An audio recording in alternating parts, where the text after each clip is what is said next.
ঈদের আগে যাদের বাজেট হচ্ছে 35,000 টাকার আশেপাশে এবং একটা পিসি বিল্ড করতে চাচ্ছেন তাদের জন্য আমরা আবার একটা 5700G সিস্টেম নিয়ে আসছি, কারণ এই বাজেটে আসলে এপির থেকে বেটার কিছু পাওয়া একটু ডিফিকাল্ট। এবং যারা ভিডিও এডিট করতে চান এই বাজেটের মধ্যে তাদের জন্য এসএসডিটা অ্যাড করা হয়েছে 1TB, সো দ্যাট আরো বড় বড় প্রজেক্ট রাখা যায়, গেম টেমও রাখা যাবে। এই সব মিলে সবগুলো অফিসিয়াল কম্পোনেন্ট কিন্তু পাঠাইছে কম্পিউটার ম্যানিয়া বিডি, কারণ কম্পিউটার ম্যানিয়া এখন অফিসিয়াল পিসি বিল্ড করতেছে। তো আপনাদের সাথে রয়েছে আমি অরণ্যজামান, আপনারা দেখছেন পিসি বিল্ডার বাংলাদেশ। ফিরে আসছি ইন্ট্রোর পরে।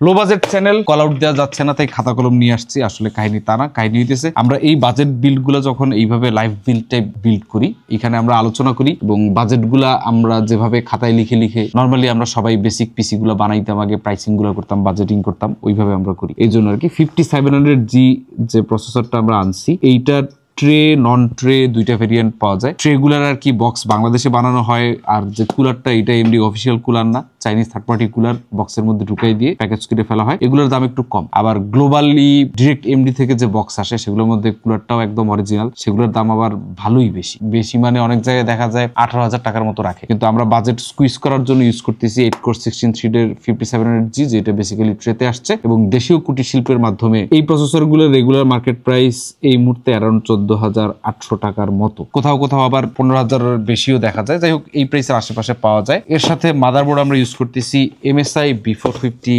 MA Pro Max 2, এইটা ইউসিসির স্টিকার দেওয়া আছে, অফিসিয়াল প্রোডাক্ট, 8,300 টাকা। চলেন আগে সিপিইউটা আনবক্স করা যাক। এই বক্সটা দেখে মনে হচ্ছে কয়েকদিন আগেই বানানো, একদম ফ্রেশ। এটা হচ্ছে 5700G সিপিইউ। দেখি তো সিপিইউটা কি কয়েকদিন আগে বানানো কিনা, স্টিকার আছে মনে হচ্ছে না, এবং পুরানো প্রসেসর এমনও মনে হইতেছে না। এই হচ্ছে কুলারটা আসলে অরিজিনাল হওয়ার কোনো সুযোগ নেই। শুধুমাত্র এমনি অরিজিনাল বক্সের মধ্যে যে কুলারগুলো আসে ওগুলোই মোটামুটি শিওর আপনি যে থাকতে পারবেন যে ওগুলো অরিজিনাল কুলার। কিন্তু এর বাইরে এই যে লোকাল দেশীয় কুটির শিল্পের যে বক্স আছে তার মধ্যে যে কুলারগুলো আসে তার মধ্যে মাঝখানে এরকম থার্মাল পেস্টে ফাঁকায় আপনি একটা ডাস্টের টুকরাও দেখতে পেতে পারেন। মোস্ট অফ দ্য কেসে অফিসিয়াল কুলারগুলো দেখা যায় স্কোয়ার শেপে থার্মাল পেস্ট থাকে। এবার মাদারবোর্ডটা কেটে ফেলা যাক। এই হচ্ছে বোর্ড, আর লাগবে হচ্ছে আমাদের আইও শিল্ড, এসএসডি স্ক্রু লাগতেও পারে নাও লাগতে পারে, বের করে রাখা যাক। একদম পিচ্চি সাইজের বোর্ড। এই সাইজের বোর্ডগুলো যে ছোট কেসগুলো আছে এগুলোর জন্য পারফেক্ট, কিন্তু এর থেকে বড় একটু বোর্ড হইলে পরে দেখা যায় ছোট কেসগুলা মধ্যে ফ্যান আটকায় ফেলে, কাট আউট আটকায় ফেলে। আর এইসব রেঞ্জে এখন ওইএম কেস মানে লোকাল যে ব্র্যান্ডগুলো আছে বাংলাদেশি, সেই সব ব্র্যান্ডের কেস ছাড়া অন্য কেস ব্যবহার করার কথা কেউ ভাবেও না, কারণ প্রাইসের গ্যাপটা অনেক বেশি। আমরা এবার প্রসেসরটা বসাই দিই। এবার হচ্ছে এসএসডি, এটা হচ্ছে অ্যাডলিঙ্ক S70 লাইট 1TB, একটা Zen 3 1TB এসএসডি। এই অ্যাডলিঙ্ক ব্র্যান্ডের প্রোডাক্টগুলোর লাইভ লঞ্চ আমরা আমাদের চ্যানেলেই করেছিলাম। প্রথম যখন বাংলাদেশে এই ব্র্যান্ডটা আসে তাদের এসএসডি এবং র্যামের লাইন আপ নিয়ে কিছু গিভেও করা হয়েছিল। S70 লাইট 6,900 থেকে 7,000 টাকার মতো, আমরা 6,900 ধরি। বাক্স সাইজটা বেশ বড় সড়ো আছে, পিচ্চি বক্স না। এটার অফিসিয়াল ডিস্ট্রিবিউটর হচ্ছে বাংলাদেশে আভা টেকনোলজি। এই হচ্ছে এসএসডি, খুব বেসিক Zen 3 একটা এসএসডি, কিন্তু পিসিবির 2 সেটই মেমোরি সেলস দেওয়া আছে। কন্ট্রোলার কি দেখি একটু, ফিশন বা ফাইশন কন্ট্রোলার, মানে কন্ট্রোলার বেশ ভালো। মেমোরি সেলগুলো একটু দেখার চেষ্টা করি, খালি HA7BG9 দেওয়া আছে, কোনো ব্র্যান্ডের নাম বা লোগো দেওয়া নেই। এটা আসলে আমাদের এসএসডি ফুল রিভিউ করলে পরে তখন এগুলার গুপ্ত রহস্য বের করা যায়। আপাতত দেখে কোনো লাভ নেই, এখানে খালি মেড ইন তাইওয়ান লেখা আছে। যদিও আমি খুব সংশয় আছে আমার অ্যাকচুয়ালি তাইওয়ানে এসএসডি প্রোডাকশন এখন খুব একটা হয় কিনা, কারণ এইসব প্রোডাকশনের ম্যাক্সিমাম বিজনেসটা খায় ফেলছে হচ্ছে চাইনিজ মার্কেট, চাইনিজ ফ্যাক্টরিগুলো আর কি, মার্কেট বলা ভুল।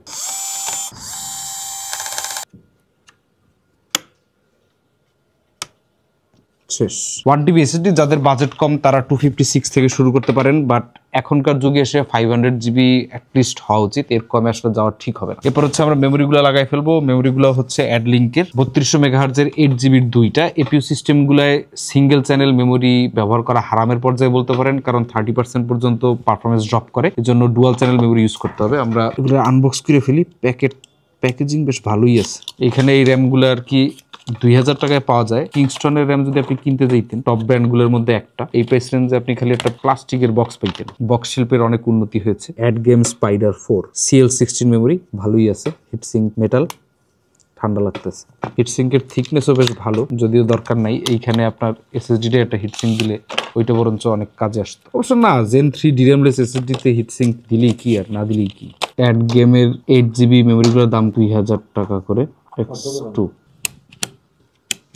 আমাদের মোটামুটি মাদারবোর্ড ইনস্টলেশন শেষ, বাকি রয়েছে কুলার। এই স্ক্রুগুলো খুলে এই এমডিকে উপরে রাখতে পারেন যদি কেউ উপরে রাখতে চান। শেষ। তো কুলিং ফ্যানটাকে আমরা এখানে দিক থেকে আসতে পারবো না, এখানে হালকা একটা প্যাচ দিই, পরে সিপিইউ ফ্যান হেডারে লাগাই ফেলি, ব্যাস। মোটামুটি কেবলও দেখা যাচ্ছে না। আমাদের মাদারবোর্ড প্রিপারেশন শেষ এবং আমাদের বাজেটও মোটামুটি শেষ। এইখানে অলরেডি আমরা খরচ করে ফেলছি সোফার 34,000 টাকা শেষ। এখন আমাদের কেস লাগবে, পাওয়ার সাপ্লাই লাগবে। এখন এই সমস্যার সমাধান করার জন্য আমাদের ইউজ করা লাগতেছে একটা এন্ট্রি লেভেলের কেস, এন্ট্রি লেভেলের বক্স, এন্ট্রি লেভেলের পিসি। পরে এই কেস মনে হয় আমরা আরো অনেকগুলো ভিডিওতে ইউজ করছি। আগে এই প্রাইস রেঞ্জে আমরা ভ্যালুটপের VT200টা খুব ইউজ করতাম, কিন্তু ওইটা আবার মনে একটু বেশি চিকন ছিল। একটা 80 মিলিমিটারের এক্সস্ট ফ্যান দেয়া আছে, একটা 200 ওয়াটের কাছাকাছি একটা PSU দেয়া আছে এই কেসটার সাথে। আমাদের কাজের জন্য যথেষ্ট হয়ে যাওয়ার কথা। তবে এই ধরনের কেসে যেটা হয়, খুব বেশি ভেন্টস নেই, খুব মিনিমাল ভেন্টস, এখানে কয়েকটা, এখানে কয়েকটা, এই পাশে কিছু, দ্যাটস দ্যাট, আর কিচ্ছু নেই। এই কারণে কখনো কখনো সিপিইউ একটু ওভারহিট হতে পারে, এই কারণে সিপিইউ মাঝে মধ্যে প্যারা খায়। ম্যানুয়াল, পাওয়ার কেবল, ব্যাক সাইড প্যানেলটাও খুলে ফেলি। এই রেঞ্জে এরকম পাওয়ার সাপ্লাই সহ মনে হয় এমন কিছু কেস আনা যাইতে পারে যেগুলো এয়ার ফ্লো আর একটু বেশি, এটা মনে হয় মার্কেটে একটু ফাঁকা আছে। বা এরকম কেস যদি থাকে আপনাদের সন্ধানে কমেন্টে জানাইতে পারেন, জনগণের উপকারের জন্য। স্ক্রু দেয়া আছে, কেবলগুলোর পেছন থেকে রাউট করে নিই।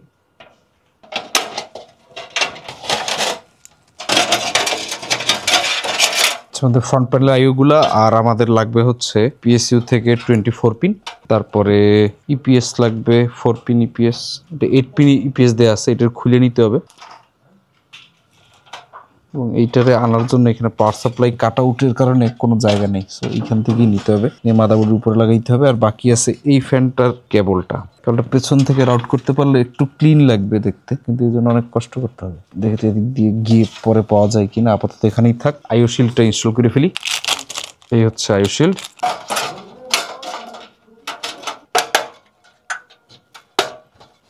ওকে, এইবার মাদারবোর্ডটা মাউন্ট করে ফেলা যাক। মাদারবোর্ড স্ক্রুগুলো আগে নিয়ে নিই।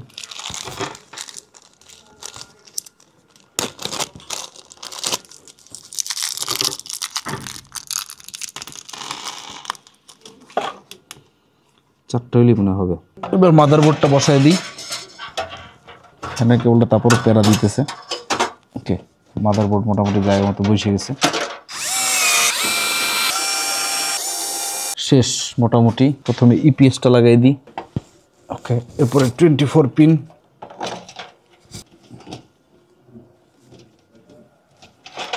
ডান। অডিও, ইউএসবিটা এইখানে একটা লাগাই দিলেই হবে। অডিওটা কি আসবে?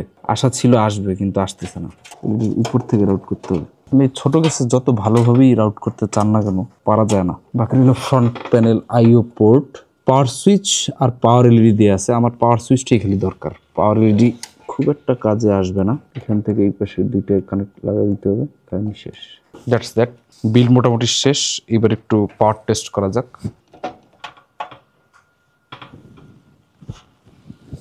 পিসি পাওয়ার PC401 ব্ল্যাক উইথ 200 ওয়াটের PSU, দাম হচ্ছে 2300 টাকা। তো ধরে নিতে পারেন এই প্রাইস রেঞ্জের পাওয়ার সাপ্লাই গুলা খালি থাকার জন্যই আছে। এখানে আপনার বাজেট যদি বেশি থাকতো তাহলে আপনি একটা আফটার মার্কেট কেস নিতে পারতেন এবং একটা প্রপার রেটেড পাওয়ার সাপ্লাই নিতে পারতেন, কিন্তু সেক্ষেত্রে আপনার খরচ হয়তো একটা 450 ওয়াটের রেটেড পাওয়ার সাপ্লাই নিতে গেলেও মিনিমাম 4000 টাকার আশেপাশে খরচ করতে হবে। তো যদি কারো বাজেট থাকে তাহলে ওইগুলা বেটার নেওয়ার পরামর্শ থাকবে। দেন অ্যাগেইন আবার আপনি যদি 4-5 হাজার টাকা বাজেট বাড়াই ফেলেন তাহলে হয়তো অন্য কোনো কনফিগারেশনও যাওয়া পসিবল। তাইলে আমাদের টোটাল এইখানে কস্টিং আসতেছে 36,400 টাকার মতো। হিসাবে কোনো ভুল থাকলে অবশ্যই কমেন্ট করতে ভুলবেন না। তো এই বিলটা সম্পূর্ণ প্যাকেজ আকারে 35,500, আমি বলছিলাম 35,000।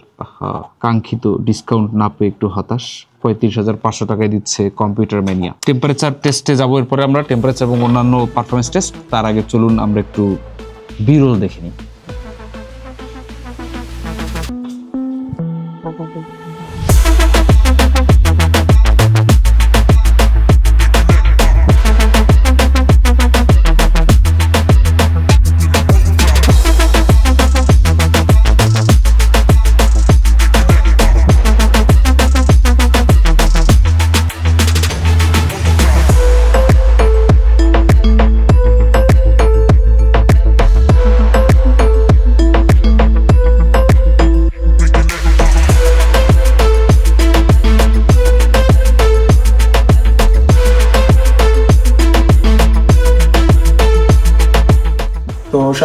আমাদের এখন বেঞ্চমার্ক টেস্টে। তো আমরা প্রথমত বরাবরের নেই দুটো সেগমেন্ট রাখছি। ফার্স্ট অফ অল আমরা প্রোটেক্টিভ বেঞ্চমার্ক করবো, দেন আমরা চলে যাব গেমিং বেঞ্চমার্কে। তো সিস্টেমের প্রথমে আমরা আইডল টেম্পারেচারটা দেখে নেবো। আমাদের এনভায়রনমেন্টের রাইট নাও রুমের টেম্পারেচার অ্যারাউন্ড 26 ডিগ্রি সেলসিয়াস। তো এখন আমরা সিস্টেমের আইডল টেম্পারেচারটা দেখে নিচ্ছি হার্ডওয়্যার ইনফ্লুয়েন্ট থেকে। হার্ডওয়্যার ইনফ্লুতে আমাদের সিস্টেমের আইডল টেম্পারেচার শো করছে 39 ডিগ্রি সেলসিয়াস। তো আপনারা দেখতেই পাচ্ছেন। তো এখন আমরা চলে যাচ্ছি সিনেবেঞ্চে। সো সিনেবেঞ্চে আমরা প্রথমে মাল্টিকোর টেস্টিংটা করব। তো আমরা রান করে দিচ্ছি এবং পাশাপাশি আমাদের হার্ডওয়্যার ইনফো টেম্পারেচারটাও রাখছি। তো শুরু হয়ে গেল সিনেবেঞ্চের টেস্টিং। দেখতে পাচ্ছি যে আমাদের 10 মিনিট টেস্ট রান রয়েছে। দেখা যাচ্ছে যে সিস্টেমটা আস্তে আস্তে হিট আপ হচ্ছে 75 ডিগ্রি সেলসিয়াস। সম্পূর্ণ শেষ হওয়ার পর আমরা নিয়ে আসছি যে কতটুকু টেম্পারেচার ম্যাক্সিমাম হিট করছে। সো আমাদের মাল্টিকোর এবং সিঙ্গেল কোর রান শেষ। আমাদের সিস্টেমটা হিট করেছিল 95 ডিগ্রি সেলসিয়াস। সো বলা যায় যে এই বিল্ডের জন্য এটি স্বাভাবিক এই সিপিইউ হিট করা 95 ডিগ্রি সেলসিয়াস। তো সিস্টেমটা হিট করার পর আমাদের আইডল টেম্পারেচার 59 শো করছে এবং আপনারা স্কোরটি দেখতে পাচ্ছেন। মাল্টিকোরে আমাদের সিপিইউ স্কোর করেছে 13,190 এবং সিঙ্গেল করে আমাদের সিস্টেমটি স্কোর করেছে 1479 মতো। সো আমরা চলে যাচ্ছি নেক্সট প্রোডাক্টিভ বেঞ্চমার্ক, যেটি হচ্ছে আমাদের অ্যাডোবি প্রিমিয়ার প্রো। এখানে আমরা ফুটেজগুলো রেন্ডার করে দেখব। সো চলে আসলাম আমাদের অ্যাডোবি প্রিমিয়ার প্রো বেঞ্চমার্কে। আমরা এখানে 3টি ফুটেজ ইউজ করতেছি বরাবরের মতো। এখানে আমরা সনি FX30, লুমেক্স GS5S এবং ব্ল্যাক ম্যাজিকের ফুটেজগুলো ইউজ করছি এবং সবগুলো ফুটেজ 4K তে রয়েছে। এখানে কোনো 1080p ফুটেজ নেই। তো আমরা first of all Sony FX30 4K ফুটেজটি টাইমলাইনে নিয়ে নিচ্ছি এবং আমরা এখানে ড্রপ ফ্রেম কতটুকু দিচ্ছে কি দিচ্ছে না সেটি আমরা চেক করে দেখব। স্মুথলি রান হচ্ছে, বাট কিন্তু এখানে অনেক ড্রপ ফ্রেম দেখা যাচ্ছে। এখন দেখা যাচ্ছে যে কিছুটা আটকিয়ে যাচ্ছে।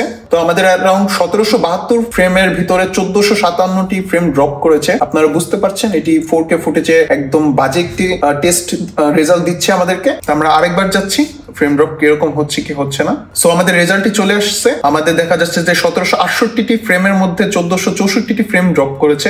বোঝা যাচ্ছে যে এটি 4K তে ফুটেজে ভালো ফিডব্যাক দিচ্ছে না। আমরা চলে যাচ্ছি নেক্সট ফুটেজটি টেস্ট আপ করার জন্য। আমরা নেক্সট ফুটেজ নিচ্ছি GS5 এর ফুটেজটি। GS5 এর ফুটেজটা আমরা টাইমলাইনে নিয়ে নিচ্ছি এবং প্লে করে দিচ্ছি। শুরুতেই দেখা যাচ্ছে যে GS5 এর ফুটেজটি স্মুথলি প্লেব্যাক দিচ্ছে। মাত্র 3টি ফ্রেম ড্রপ দেখা মিলেছে। এটিও একটি 4K ফুটেজ।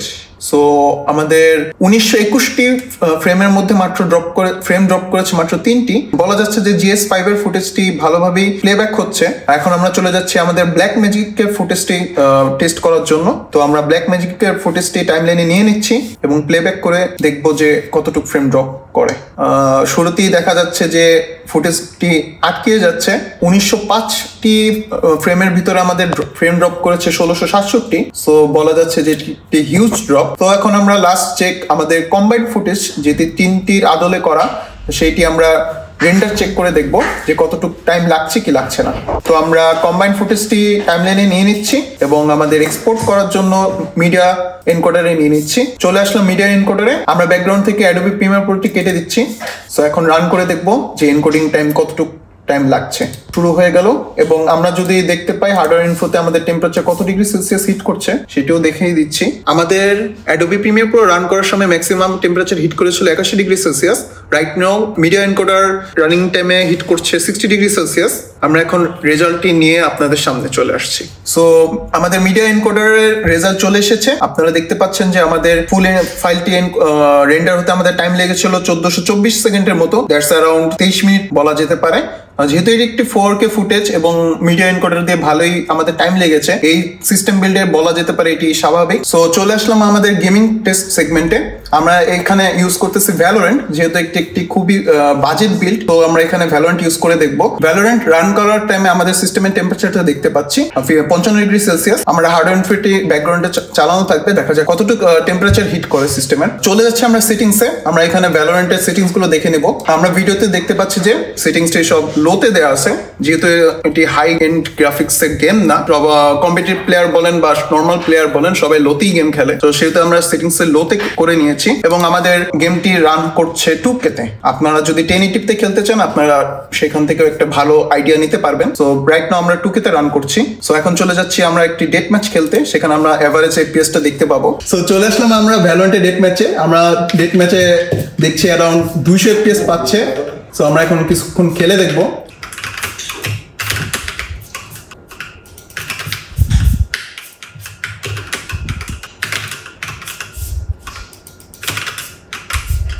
আমাদের অ্যারাউন্ড FPS পাচ্ছি আমরা 175 200 কোনো FPS ড্রপের দেখতে পাচ্ছি না, স্মুথলি গেম প্লে করা যাচ্ছে। সো আমাদের ভ্যালোরেন্ট চলাকালীন সময় আমরা আমাদের সিপিইউর টেম্পারেচার গুলো দেখতে পাচ্ছি 66 ডিগ্রিতে হিট করছে, আর ম্যাক্সিমাম হিট করেছিল 67 ডিগ্রি সেলসিয়াস। তো বলা যাচ্ছে যে এটি দিয়ে মোটামুটি গেম খেলা যাচ্ছে। যেহেতু আমরা 2K তে গেম রান করতেছি, সো আপনারা যদি 1080p তে গেম খেলেন তো সেহেতু FPS বাড়তে পারে কিছুটা। এবং গেম খেলার টাইমে আমাদের সিপিইউ কোর ক্লক হিট করছে 4.3 গিগাহার্টজে, ম্যাক্সিমাম হিট করেছিল 4.6 গিগাহার্টজে। বুঝতে পারছেন এটি একটি খুবই মিনিমালিস্টিক বিল্ড, সেহেতু আপনারা এটি দিয়ে ছোটখাটো প্রোডাক্টিভ দেন ছোটখাটো গেমিং। আজকের মতো এখানেই শেষ করছি, দেখা হবে অন্য কোনো বেঞ্চমার্ক নিয়ে। ততক্ষণ আমাদের সাথেই থাকুন। খোদা হাফেজ।